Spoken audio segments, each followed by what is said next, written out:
I'm sorry. Okay. Jay sir, you can start. Okay, thank you. It's a wonderful, wonderful occasion, and it's a wonderful occasion for all of us as we are going to start a tremendous session on leadership skills. And would like to say good evening, good morning, and greetings to everyone who have joined us from different parts of the world. In fact, I say good morning, maybe surprised. Our guest is from the US, so he's now having a morning time now. So I say him good morning and also good evening to the participants of this session. A very warm welcome to all of you to this session and organized by GMMSC Career and Soft Skills Development Club. I'm Zahirul Islam, coordinator of this club, and I'm excited to be the host of this session. You know that leadership is not just about holding a position, it's about inspiring others, taking responsibility, and creating positive changes.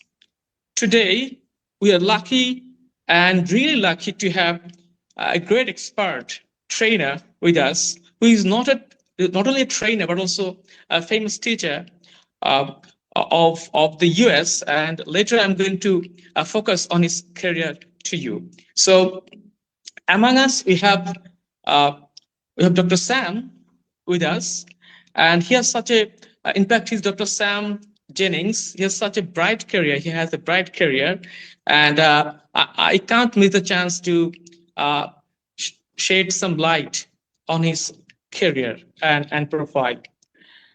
Dr. Sam is a leadership coach and teacher who helps people become better and more confident leaders. He's the founder, he's the founder of 360 Clarity, an organization that works with leaders to make their teams stronger and more successful. He also works as a leadership coach for international companies and helps people all over the world improve their communication and leadership skills. Dr. Sam has also worked as the Dean of Students and a university teacher in the United States. He has spent many years helping students and young leaders grow and achieve their goals.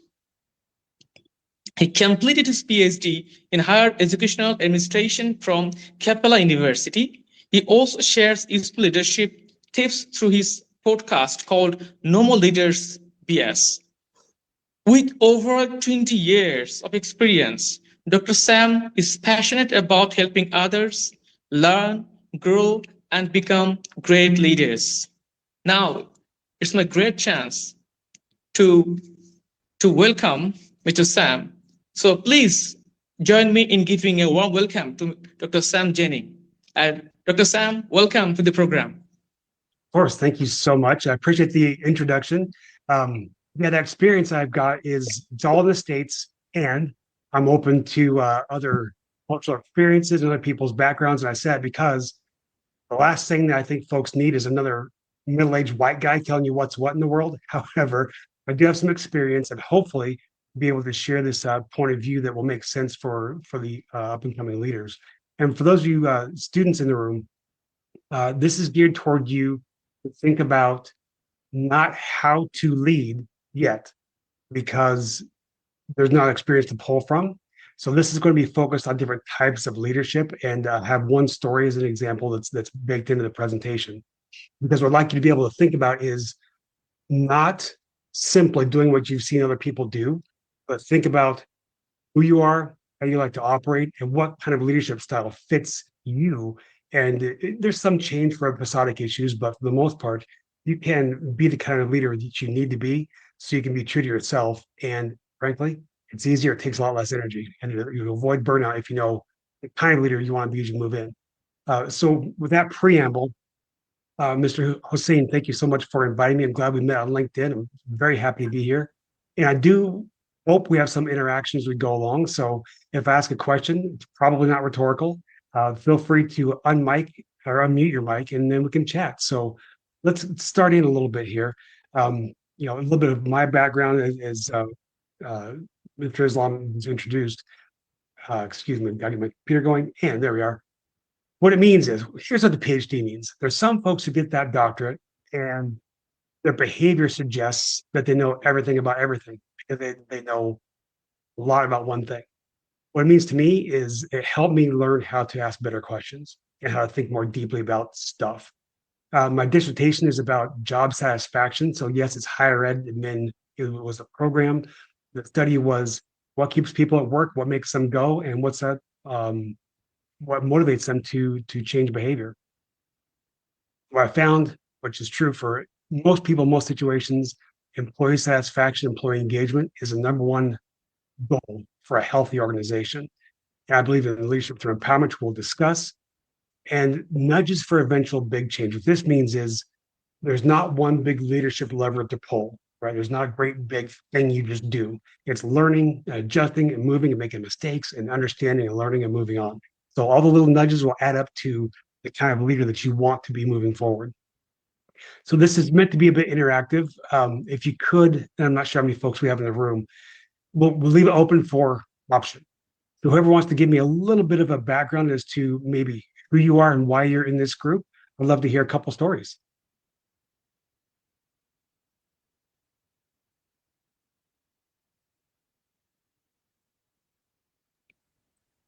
Okay, may I help my students? Please, you're welcome to. Oh, okay. In fact, GMMSC means Government Mahmood Model School and College. This is an institution which was founded in 2004. And since then, it has been teaching thousands of students of Bangladesh. It has earned name and fame. And in fact, from class 3 to class 12, students are taught here. And students from this institution are doing really well in their professional life, home and abroad. And I'll be happy to know that a lot of students of these institutions are studying different famous universities of the world. Even in the US, they won scholarships and they went there and they are doing really well. So a lot of, even we have a student who was selected as Forbes under 30. That means the famous magazine Forbes. He was included there, and he was recognized. And so we have some more bright students like them, and his name is Sharon. Also, we have some other students who won a full funded scholarship. Even you know that the U.S. government provides ESS scholarship, and they went to the U.S. and studied there, and they're doing a great job over there. So we have got many success stories of this institution, and its contribution to the promotion of education in this area is absolutely fantastic. Thank you. Very good. Yeah, of course. Yes, I appreciate that. And as we go on, there will be some other opportunities for students to engage if you so choose. I'm not going to require it, but there'll be opportunities. So as we move on, yes, please. Professor Khan, did you have something you wanted to say? All right, well, the mic was off and I heard a noise, so we'll just keep on moving. Sir, maybe it's mistakenly happened. You can continue. That's okay. Yeah, we can quickly adjust and move on. It's no problem. So I mentioned right at the beginning, leadership is emotionally complex because there's something, I believe it's probably worldwide to some degree, definitely in the States, where we say things like it's just business, it's not personal, or leave your emotions at the door, that kind of thing. It's impossible. It's not a good idea. Humans are emotional creatures. That's how we are. So to suggest that we somehow divorce how our emotions work into our decision making is A, not going to happen, and B, not a good idea. Dan Pink has a book called The Power of Regret, where he describes feelings help you think, thinking helps you do. So if you don't know why you feel the way you feel, and so you make a decision that's based on something you're not quite sure of. So I mention that because we do talk about emotions as a negative thing, and sometimes, yeah, you get your adrenaline pumping a little bit. There's some strain or some stress, Sometimes folks use foul language. They curse a little bit. Get your blood pumping. It goes faster, carries more oxygen, and you can sweat. And things get like really intense because you have biological responses to stressors, even if it's not a biologically stressful situation. So your physical self is not in danger, but your body doesn't know that. It just knows that there's panic happening. Sometimes people get teary, and that's fine too.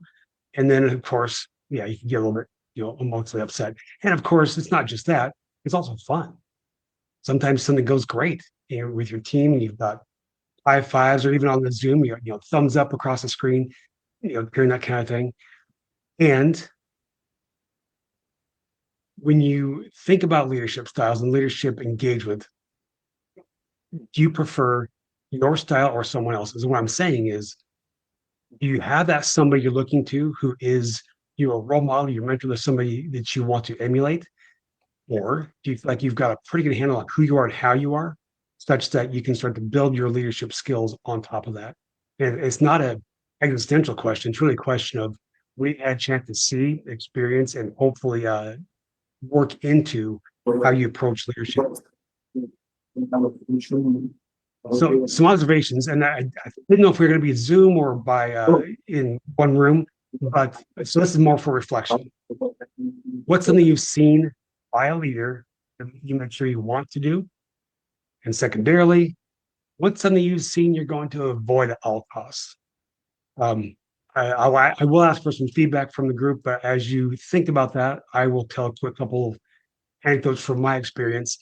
Things I saw leaders do that I took on and really emulated were things like really truly being curious, and not in a I'm going to try to get you in a corner kind of way, but really trying to understand their situation before making a decision. That was fabulous. Something that I was going to avoid at all costs. Don't like directiveness, not directness, but directiveness, because there's no reason to have multiple people on a team if the boss is just going to decide anyway. So it's kind of two sides of the same coin, essentially. So again, from the participants here, what is something you've seen you want to make sure you do as you move into leadership? What's something you're going to avoid at all costs? And I do ask that anybody who has something to share can unmute and share away, please.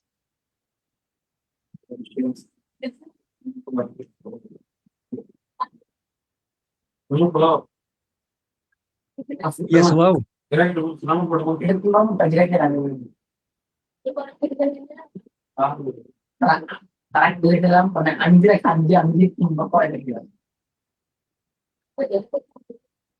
not sure if I'm hearing comments or a background conversation. Sir, Tuku sir আসছেন এখানে. I'm sorry, Mr. Saklastam, I'm interpreting you. So my principal has joined. So sir, আপনারটা একটু unmute করবেন, sir mute করে একটু, sir আপনার ওটাতে খোলা আছে, একটু সাউন্ড আসছে. Thank you very much. Okay. Sorry, Dr. Sam. I'm really happy that my principal sir has joined us. I think he will speak in this session in the later part. Thank you. You can go ahead, please. Okay, and thank you. And yes, please, whatever needs interpreted, please feel free. I don't need to slow down the process at all. To reflect on that, what have you seen that you want to make sure you do? What have you seen you want to avoid? And leader versus manager, say that there's an organic farmer, they've got the best intentions in mind, and they've got such a focus. I'm going to make sure the crops are tended and the animals are healthy. Okay, fine, but how? Let's assume that they've got a team and they can't do it all themselves. So some leadership styles is including the barking orders, making directives, like I mentioned, according to process, and probably managing some things. Again, assuming it's a larger operation, there'll be needs to interact with, as you see on the screen, laborers, developers, other supervisors, those kinds of things, because you have a process in mind. It has to be executed. So somebody needs to be responsible for the overall oversight of the process. And the title of the manager sticks. What that means is the person's managing the space and managing the situation without necessarily having to lead it. The difference is being able to direct work, direct processes without really engaging people for more than just their roles and responsibilities. There are so many types of leadership. And now that I know that everybody has their screen, I won't read these out full text, but we'll go through them because there's quite a number, maybe 11-ish. So charismatic, that's the person that just you're drawn to. Not sure why, they're just got great personality. Transactional. Um, in the States, we have a phrase, if you scratch my back, I'll scratch yours. That's just the give and take. There's not really a engagement without a exchange of goods and or services. Transformational, looking to grow to something bigger and larger than oneself. And servant, which I like, and I've got a disclaimer on the next screen about that type of leadership. Democratic isn't necessarily the voting aspect of democracy, but the democratic leader takes all the input and then makes a decision. Autocratic boss just says, super, got this, I'm in charge here, let's go. The pace setter is the person that's always in a race. Sometimes you might see like a pace car, for example, in a car race. They're setting the tone, the speed, and it's almost always full blast all the time. And most folks can't always keep up with that, nor may want to. And laissez-faire is hands off, maybe to a fault, where boss says, "Hey, man, people are here to do their thing. You go do your stuff, and we'll see what we do after that." The downside is you see the last of the description here. Sometimes laissez-faire bosses can seem not engaged, like they don't care and just don't really want to be there. So the types of leadership, I'll put them on the screen again. I want you to reflect on what's most appealing to you as a leader and as a team member. They might be different. It's okay to want to lead a way and want to be led a different way. And let's keep on moving here. So those are the types again. So give some reflection, and I'll send this slide deck out after we get done so you can read these if you so choose. But again, reflect on these in terms of the leader you maybe have started becoming, or maybe the leader you aspire to be. And if you're a member of a team, how do you want your leader to behave? And it's good to give that some thought so you know how to proceed accordingly. So servant leadership, as I mentioned, I was going to describe a little more in detail. The servant word, it's a bit of a misnomer. The servant isn't meant servitude, it's in service of.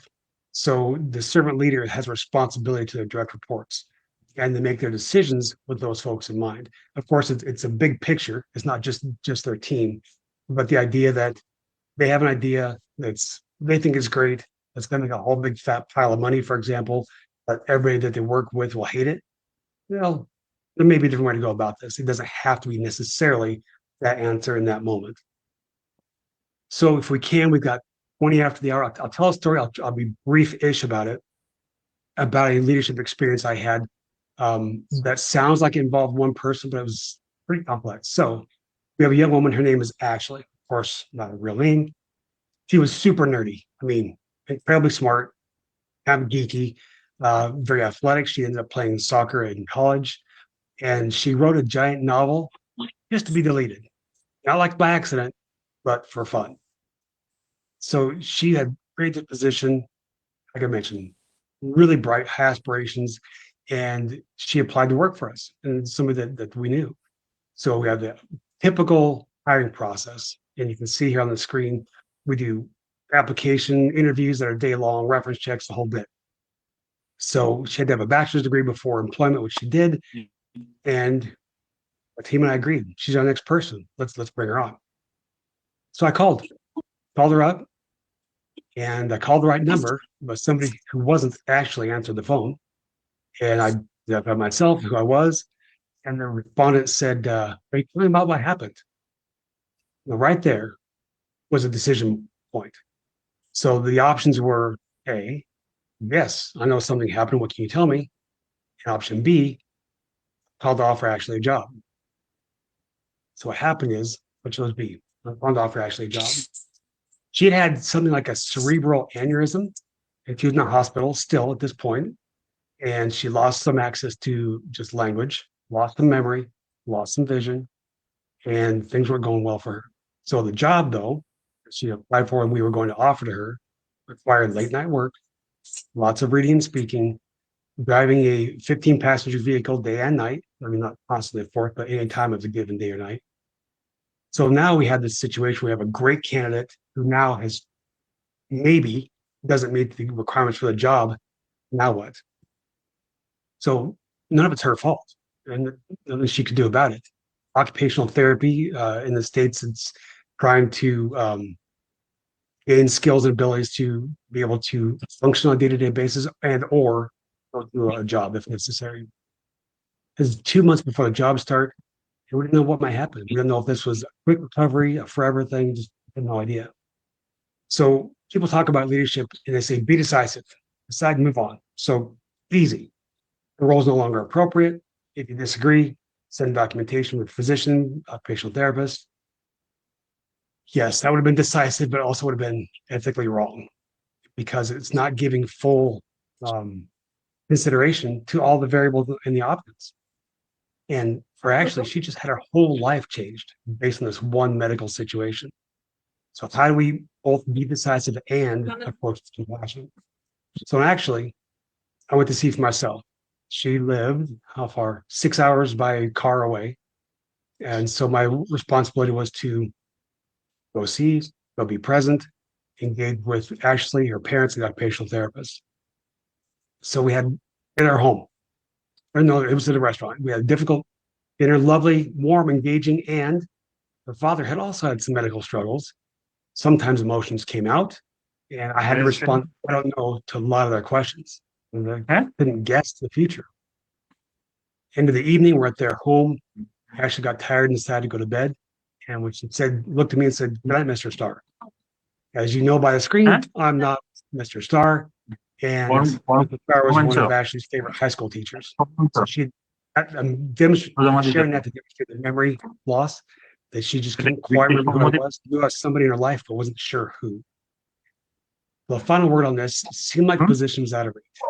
The occupational therapist reviewed the job and agreed. Parents agreed that it was not the right job. I actually agreed. So we had to rescind the offer. Now, the last final word is that she returned to work, or I returned to work, excuse me, and we found a different job for Ashley because she was that good of a person, just couldn't do that work that she applied for. So the impact, this is an example of servant leadership. And why I chose it is because my team got to see how I treated a potential teammate, which wasn't meant to be performative. It was just the result. I treated this person in a way I thought was appropriate and necessary for her situation. And my team saw that, so they knew if they have a rough go with something, I'm not going to just cut them loose, but we're going to talk about how do we move forward, what does success look like, and how do we achieve what we came here to do. There's a lot of appreciation from my team, the staff, Ashley's family, of course, and other folks had increased confidence in my leadership because they saw I was willing to give up my time and energy to travel just to go be with the family and have this conversation. So that story is hopefully illustrating that you as a leader get to role model and articulate the culture that you want. You can't just say it. You have to live it. Because if you just say things, it's just as effective as putting posters on a wall. It doesn't matter. If you actually do the thing, then that changes. That changes how people see it, how people engage it, and how they move forward. So I'll put the types of screen or leadership up again. If you would give us some thought. Again, what most resonates with you and how you view leadership. Because knowing these, well, again, I've said it before, will help you think about how you want to proceed as a leader in the future. And being in charge, being boss, all those euphemisms and synonyms, all that's important is how you treat people. So like I said, I lean into servant leadership. And it's not the only one, but engaging with employees increases their sense of team, their productivity, and the feeling of purpose. And most people in most jobs don't want to fail, first of all. Secondly, that they see they've got some autonomy, some room to make some decisions, mastery of their craft. They can learn and improve and continually understand how to do what they do more effectively. And lastly, if they have purpose and see a bigger goal, bigger than them, and it may not be the purpose that you want them to see, but if it's a proactive purpose, that's a good thing. So, for example, you as a leader may want them to see the purpose of the overarching company mission. And they may see their purpose as ensuring that everybody on their team has everything they need to succeed. It's not a bad thing, as long as they feel purpose in that movement. this type of culture that I personally want to create. I don't want to hire people who ask me for everything, not because I don't want to be bothered, because they're good people. I wouldn't hire folks who didn't have skills and abilities. I want them to know they can make decisions and move forward. So have a culture I don't want, not playing dumb. Like I mentioned with that phone call, you calling because what happened? I could have said, yeah, tell me more about that. And then said, I'm sorry to hear that there was a medical condition. I heard how she was having a bad go. I just want to call and check it. Could have lied completely. That's not ethical. It's not right. You'd really have the hard conversation around what now versus sidestep something because it's convenient for me. It's ethically inappropriate from my point of view. And leadership is effective in terms of how you approach things, knowing your style is good and necessary in some ways, and also fluctuates. So it's never any one thing. It's never always any one thing. So, for example, there's circumstantial leadership.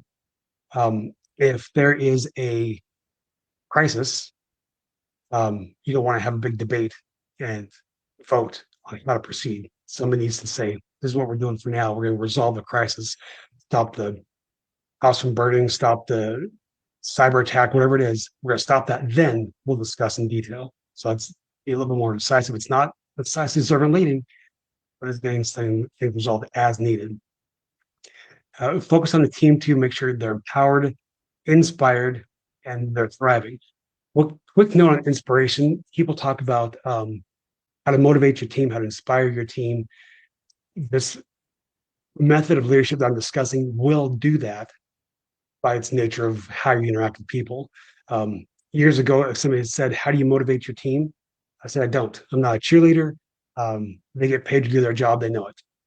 Yeah, I was kind of a sink or swim guy, quite a few years back. But the more I learned about it, the more I understood that the inspiration and the motivation comes from people being empowered to do their job and having some latitude to do it and do it well. So when you build on this, you're creating a culture. Good interactions create a culture. Culture creates an incredible experience.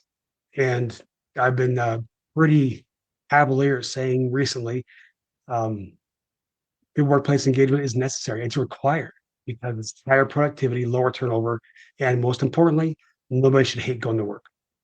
And if somebody does hate going to work, oftentimes it's because of their boss versus the job that they have to do. Now, there's a skill and ability mismatch. Yeah, it's going to be a rough go. But most of the things that people dislike about work is leadership. It's that boss to employee mismatch. So I think we had, I remember 30, 40 minutes-ish. This is the conclusion of the text part. I would thoroughly enjoy questions, conversations. So I open up the floor to Mr. Islam and anybody else who has comments, questions, or just stories to tell. Thank you, Mr. Sam. This wonderful information that the participants of the session are having from you. Yes, I'm sure a number of questions are going to be asked to you. So I think the participants in Zoom. So you can go ahead with your questions. Mr. Sam is going to answer. So is anybody there like to ask a question at this moment?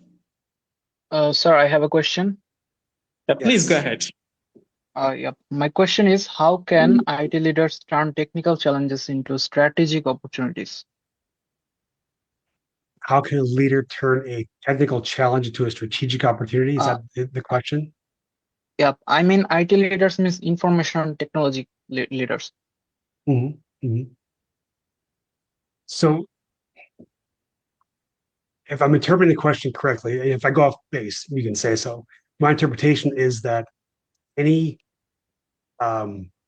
tactile, any technological, any kind of structural challenge is an opportunity for strategic engagement because nothing goes perfect. If it was, we wouldn't need to think things through very carefully. The opportunity is to say, we know what we know, we know what we wish we had, we know what we actually have. I would take what we actually have, this struggle, this technological burden. Maybe it's a new technology we're not sure what to do with yet. I would take this and move it to where we want to go. And that's where the strategy comes into place because let's use AI as an example. People say, yeah, get AI in your business, get AI in your business. Okay, possibly. Why? And for what purpose? And how do we implement it? What's the goal here? So just because something's new and shiny doesn't mean it's required. So the strategy then would be to understand very clearly what your goal is and how does this thing impact that. And the most important method of all this is to engage your team and make sure they know what the technology struggle may be, what the options are, and try to move forward, but let's brainstorm it. Let's discuss what are the options here. And going to one of my favorite movies, if you've seen Apollo 13, there's a scene where the trio is up in space in the capsule, and they need to clean the air. So the guys on the ground get all the stuff that they have in the capsule and dump it on the table, say, this is the gear we have. We have to make this round filter fit this square hole or whichever way it went. It was a beautiful example of we've got boundaries, we've got borders, and we've got no absence of creativity. So let's go. Let's solve it because we can get there. We just have to figure out how. So the shorter answer to a very long answer is every opportunity that looks like a struggle is a chance to engage in strategic thinking every time. Thank you so much, sir, for your insightful response. Of course. Okay, thank you very much. So, Mr. Sam, as a teacher, I have a question to you. You know that in a country like Bangladesh, that we don't have quality education, but it's now developing and it's improving now. And we have a lack of leaders. And in Bangladesh, especially, many people think that leadership is all about politics. And a leader can be in an institution, can be in a class, can be in a society. So leaders can play different roles in their own arenas, right? So we need to create more leaders, and you know that the main objective of this session is to inspire my students and the participants to be leaders. So as a teacher, and my principal is also here, so we always think about creating leadership or giving the students a chance to nurture their leadership so that they can be real leaders in their future lives. And so as teacher or as an educator, so how can my institution, my college and teachers play a role in a successful way in nurturing leadership among students? What's your take on that, please? Yeah, wonderful question. I appreciate it. And I'll give an answer knowing full well that I don't have full context. So it's an idea. It's not the answer. One piece would be to ask the faculty to, if they haven't already, step away from the idea that leadership requires a position. I'm not saying you suggested that, but just ensure that everybody's in agreement that leadership can be self-leadership, which is sometimes mistakenly described as willpower. It can be small group. It doesn't have to be an appointed, designated, position. So that's the easy part. More difficult part is how to infuse it. And every opportunity where a person has a chance to show the types of skills a leader should show can be highlighted. And maybe even that's worked into not quite curriculum, I wouldn't suggest, but feedback process, or the students themselves are asked, when you did this project, what elements of your behavior was more reflective of a leader and what was more reflective of a follower? Not a value base.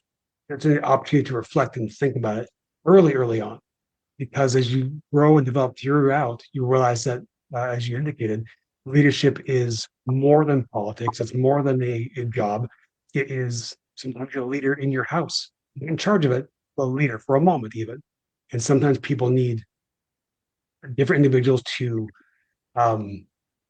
take responsibility for how things are going to go. Again, not in charge and say, come with me, but I see something and we need to discuss. And let's make sure we move forward in a more effective way. So I would offer that it can be as simple as somebody in the classroom, in a traditional classroom setting, maybe they are the person responsible for the conversation that day. Maybe it's they come up with questions, they call on who next to speak, they just facilitate the discussion. So it's getting them warmed up to the idea of being responsible for people and in charge of them. So that's one approach. I'm not sure it's a really comprehensive approach, but I think it's a very accessible way to start the process. Thank you. Thank you very much. So I'd like to ask another question to you. As I have observed among the students that traditionally our students are very shy and they have lack of self-confidence. But I know that self-confidence is the key to leadership. So how can teachers help students overcome this barrier to become better leaders? Right. So I want to differentiate between self-confidence and competence. And they're not different, but they are related. So a person who lacks self-confidence might also feel like they lack competence. So if they're asked to do something,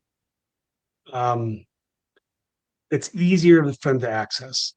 And then it's articulated to them, not just how they did it, thanks for your help, but rather, this is what I saw, this is how it worked, and that was a good job. And I'd like to see more of that.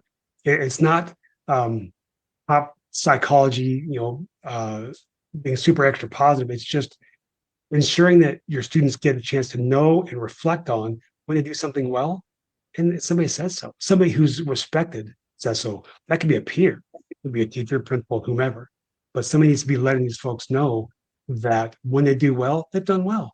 Confidence won't be gained quickly in most cases.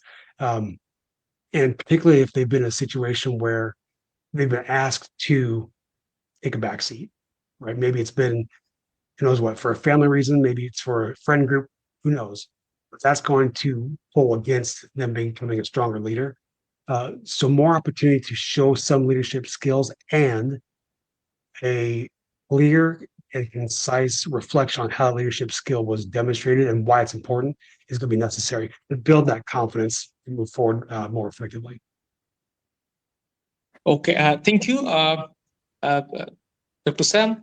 So I have a question from the Facebook page, from the comment box, and the question was asked by Marusha. He has a question for you. He has a question for you. Okay, so he asked,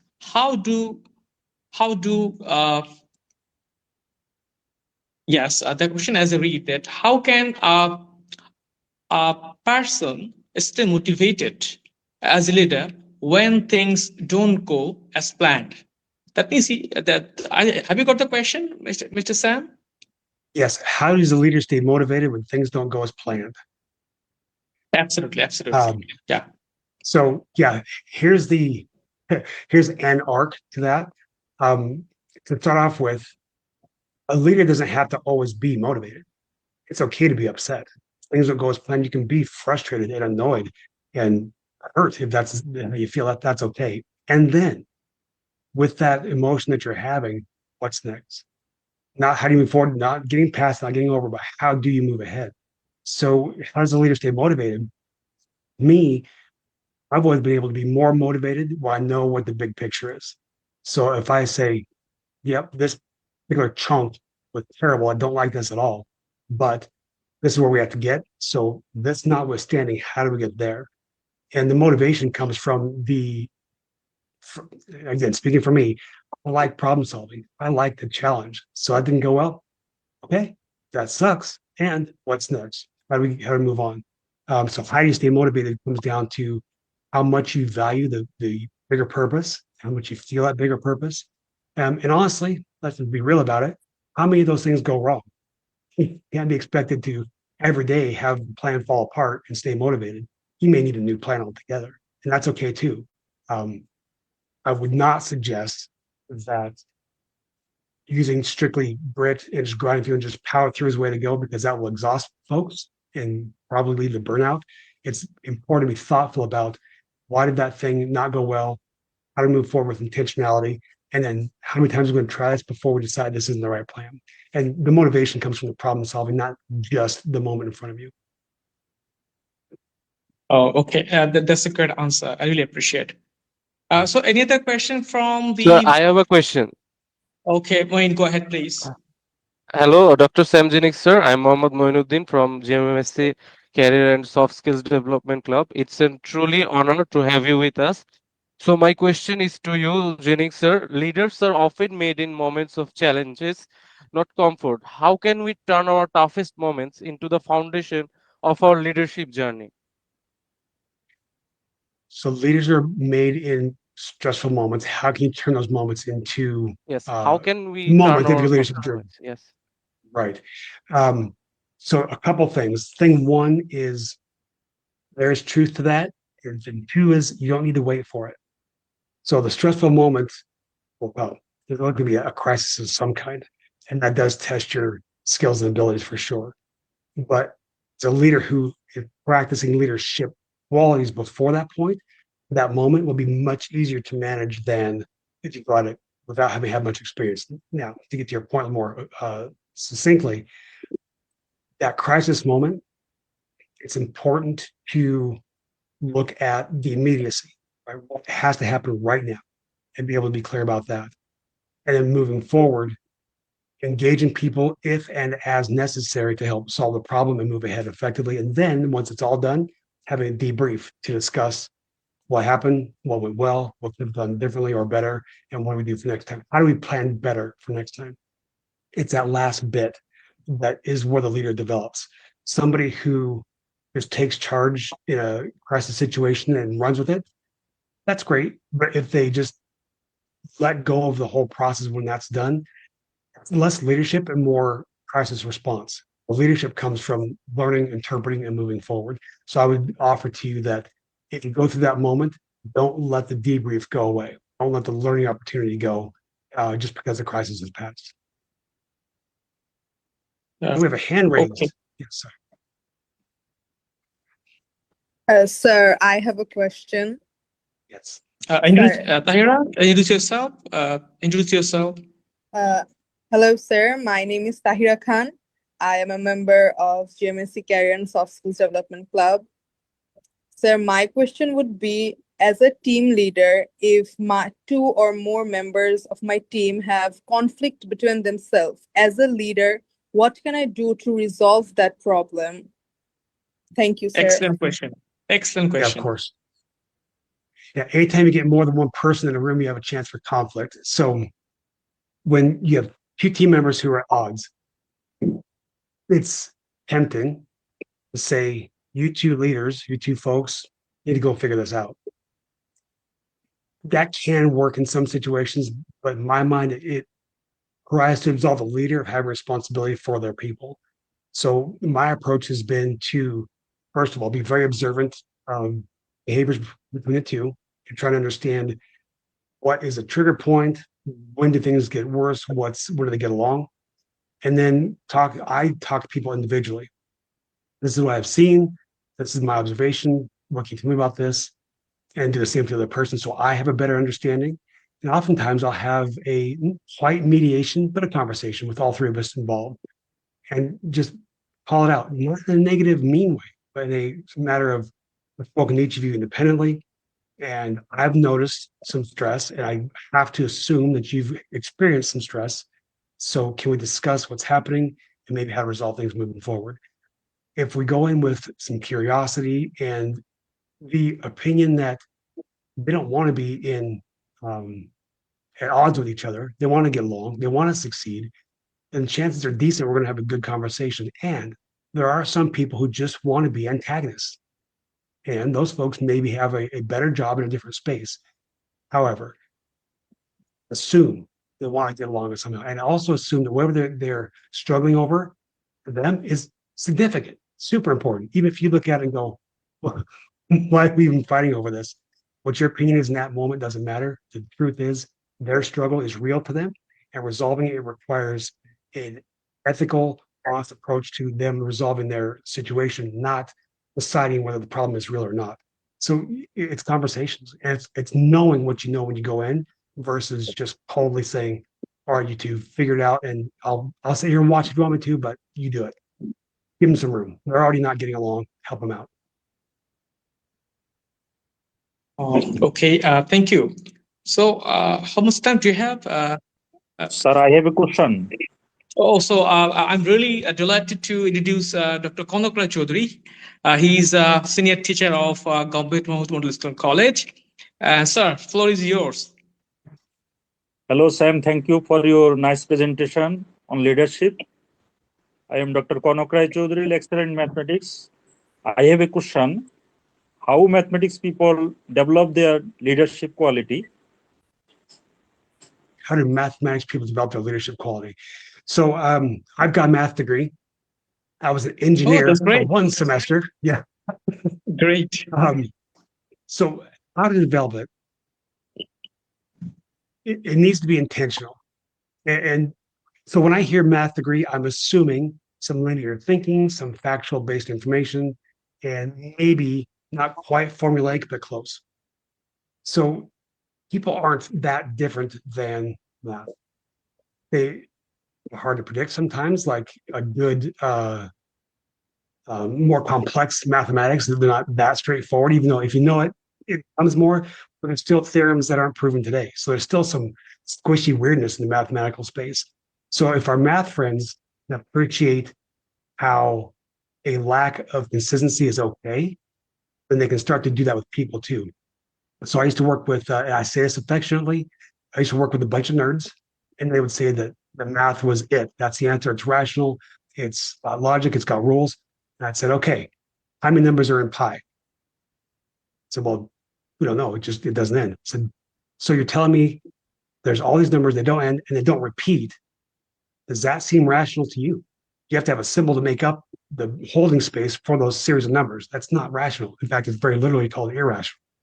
So using that as an example, say people are rational and irrational. So to help math folks think about people skills differently, it's not just like solving a problem, it's trying to understand their situation and appreciate that even though they know what they want and need in the situation, they have to understand the other side of the equation has wants and needs too. So how do they balance that equation to ensure that they're getting the place together versus this is my way, it's the right way, we have to go forward the way I see it.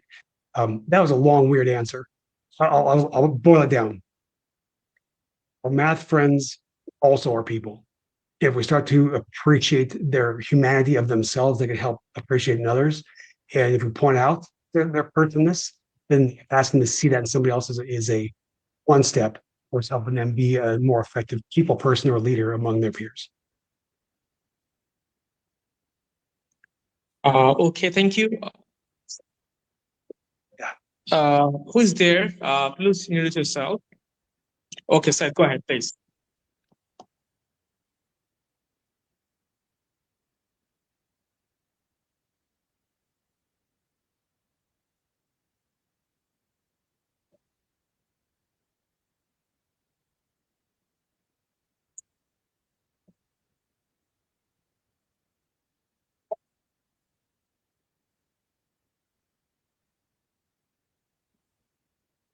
Mm-hmm. So before I answer, what do you prefer in your leadership style? More empathic or more directive?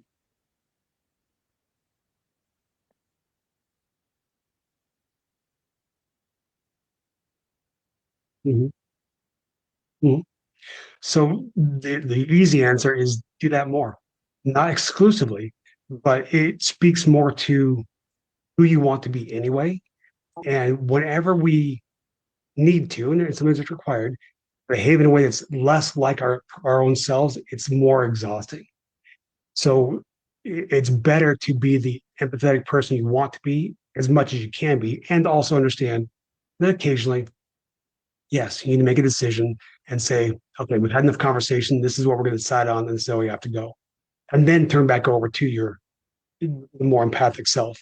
So my offer is be who you are to the highest degree possible, and then as needed, be that directive leader as it serves a team more than it serves you. Sir, I have another question. Yes. Sir, in your view, how would you define true and effective leadership?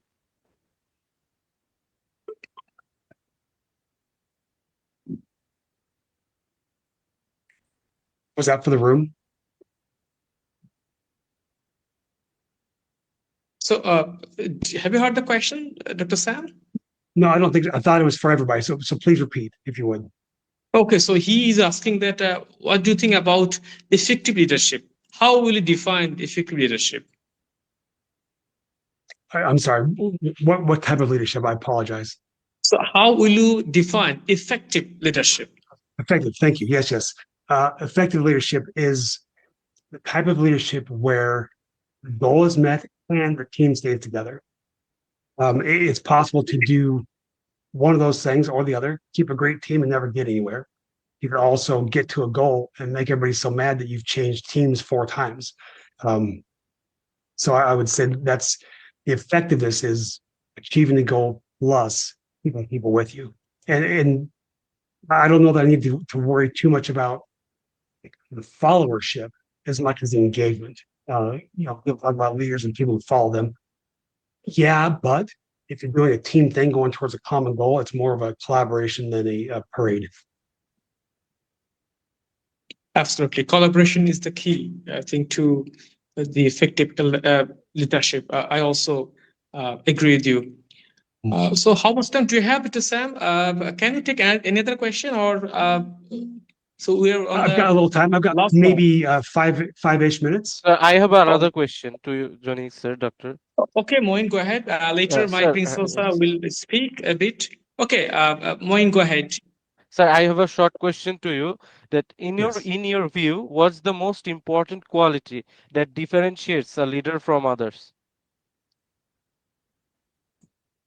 The most important quality to differentiate a leader from others is the ability to be nimble. And nimble in terms of, well, I think like you mentioned before, something goes wrong. What do you do? How do you respond?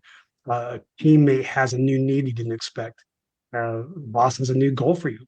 All those things require a lot of agility and being able to make some decisions in new situations with maybe limited information. What sets it apart is some people in leadership roles are more rigid, where they either take a long time to change or maybe don't change at all. So I watched a documentary. It's more of a storytelling of the BlackBerry device. I don't know if you recall those before the iPhone. The leader of the BlackBerry industry organization opposed moving towards a screen interface because he thought it was dumb. That's about it. There wasn't much to it besides that. And we all know now that BlackBerry is gone and everybody has a screen interface. So that was just some hubris that was about him being right and wrong and not being able to be nimble or flexible in the situation. Leaders who can't adjust, they're the ones who are going to succeed moreover than folks, even brilliant people who just can't make those adjustments. Okay, so I think that's the last question I've taken, but We have one hand up if we could. Mr. Islam, we have one hand up. We have one hand up. We could have one more question. Okay. So, he has a question. I think Jannatul Firdaus would like to ask a question. Jannat, yes, go ahead, please. Sure. Jannat, are you there? I think she's having mic issue. Okay, so I think, last question I would like to ask to you. So what are the mistakes that new leaders make in the beginning? Could you please focus on that? Yep, mistakes new leaders make in the beginning. They're very natural, very easy, and also easy to avoid. Mistake number one is thinking because they have a leadership position that they have to know everything and quote unquote be in charge. Nobody knows everything. And sometimes we don't know as much as we even should know about our own space, but being able to know how to act and respond and move forward is much more effective. Second mistake is thinking about this in a workforce. Somebody who's really, really good at coding might be a very kind person, very good person, and they get promoted to manage the team that does coding. Coding and supporting people are two completely different skill sets, but they jump in assuming they can do it because somebody said so, which feels good and wonderful. And if they understand it takes a different skill set, that's going to be important. The third thing I'll mention with the mistakes is not being graceful with themselves. I don't mean being elegant. I mean, mistakes, and it's okay. And give yourself room to make mistakes and learn from it versus saying, I'm a boss, I said so, and then just kind of faking the way through, which isn't recommended at all. And as I was answering that, we did get the question by chat. So thank you for being adaptable there and flexible. How can I appear to be more like a leader than being the boss of my team and feel them engaged? So one way, leader versus boss, leaders ask more questions, bosses give more directives. So one way is ask your team about how they feel like they need to proceed, or if they're in the middle of something, like you're in the middle of operations, not one big project, but just a usual grind of conversation, asking them different questions than, what do you need from me? Okay, that's fine. Do you have any questions? That all sounds nice, right? But it's such a big question that people won't typically have an answer. Like just specifically, as you look at your work today, how can I be supportive of you? That's a more specific question. Or what's one thing I can do to support your progress on XYZ project? So if it's more specific, more direct question, then you'll demonstrate you're caring about them and their success more so than just saying, oh, are you doing your part? Okay, great, then get out of my face. So ask them lots of questions and not in a, it's not micromanaging, it's caring. If they understand that you're looking forward to their success, they'll understand and appreciate you're not trying to run their work life. Okay, thank you, sir. So we can't take any more question, I think, because we are on the verge of closing the session. So on the occasion, I would like to welcome my respected principal, sir, Professor Nodul Islam Khan, to convey vote of thanks. Sir, কি আছেন? Thank you, Mr. Johir. Dear guest Professor. speakers, teachers, students, and participants of the sessions. As we need end today's inspiring session, topic on leadership, we discussed effective leadership, various type of leadership, conflict management. I warmly thank Mr. Sam Jennings for this time, inspiring speech, and valuable guidance. Your words have truly motivated our students and teachers. My sincere thanks to all teachers, students, and guests for your kind presence and support. Thanks also to everyone who worked behind the scenes to make this event success. Once again, thanks you, Mr. Sam, and thanks to all, including Mr. Johir, anchor of the session. Thanks to all. Thank you, sir, for your kind words. Thank you very much. So, Dr. Sam, I really feel grateful to you as you're so busy still. You have made some for us and convey some inspiring messages so that our participants will be very much motivated and benefited. I also would like to thank the participants, especially the teachers, Connoisseurs is here, students and viewers from all over the world. And also especially I thank the club members, the current president, the previous presidents, the former presidents, and executives. Especially I'd like to mention two names who are Sabir and Abu Said. They have done a tremendous job. Without their assistance, we could not arrange such a program. So thank you all. And especially I thank from the core of my heart to Mr. Sam. He's such a great person and kind person that he has awarded his valuable time to us and gave us an opportunity to learn something from him. So thank you, Mr. Sam. I believe that you will keep supporting us, and in future also we'll have support from you. So Mr. Sam, it's up to you now. That's wonderful. I appreciate it. And it's been a wonderful experience. I realize now I didn't have my contact information on, but if any of you have additional questions, you've got my email there. Feel free to reach out. And yeah, it'd be great to come back and present again sometime. I really had a good time. I appreciate it. Thank you. See you again. All right. Thank you so much. Bye. Thank you so Thank much, you sir, very much. for your time. Yes, sir. See you again.